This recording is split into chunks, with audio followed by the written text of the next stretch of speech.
Monopoly Deal 2017 to 2023 rules. How to play. The object of the game is to be the first player to collect 3 different property sets. Give each player a reference card and return any extra to the box. Shuffle the rest of the cards and deal 5 to each player. Then, place the remainder face down in the middle as a draw deck. Players look at their cards but keep them hidden from others. The youngest player goes first, then play proceeds clockwise. On your turn, draw 2 cards from the top of the draw deck and add them to your hand. If ever you start your turn with 0 cards, then draw 5 cards instead. After drawing, you may play up to 3 cards from your hand. You may choose to play none. There are 3 ways to play cards. Once you play a card, you may not add it back to your hand. First, you can play action or money cards to your bank by placing them face up in a single pile. All cards in your bank are worth money. Action cards are worth the value in their top left, ignoring the text on the rest of the card. Second, you can add a property to your collection by placing it face up in front of you, separate from your bank, organized by color. There is no limit to the number of properties you can have in front of you. Third, you can play an action card to the discard pile and perform the action on that card.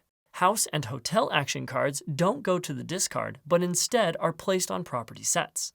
You may not play action cards from your bank. After playing your 3 cards, or choosing to play less, then your turn ends. At the end of your turn, if you have more than 7 cards in your hand, then you must discard down to 7, ignoring any action cards you discarded.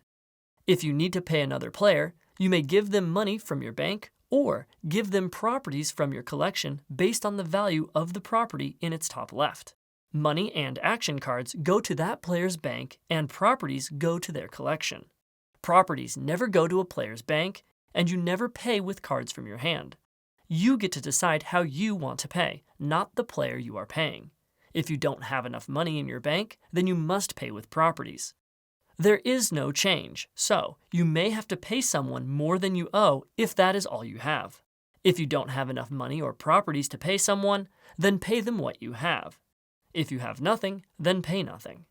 Wild property cards may only be arranged in sets in front of you on your turn. When you do this, it does not count as playing a card.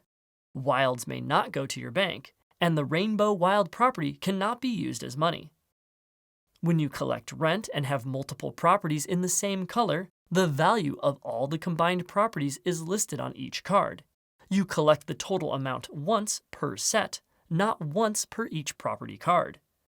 Double the rent must be played together with a rent card, and it counts as one of the 3 cards you may play for the turn.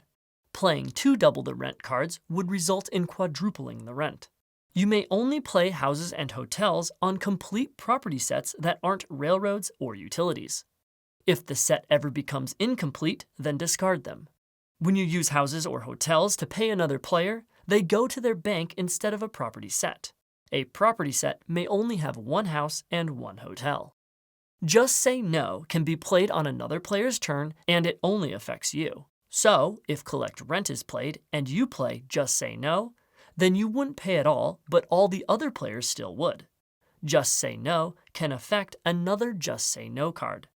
The first player to collect 3 complete sets of different colors wins.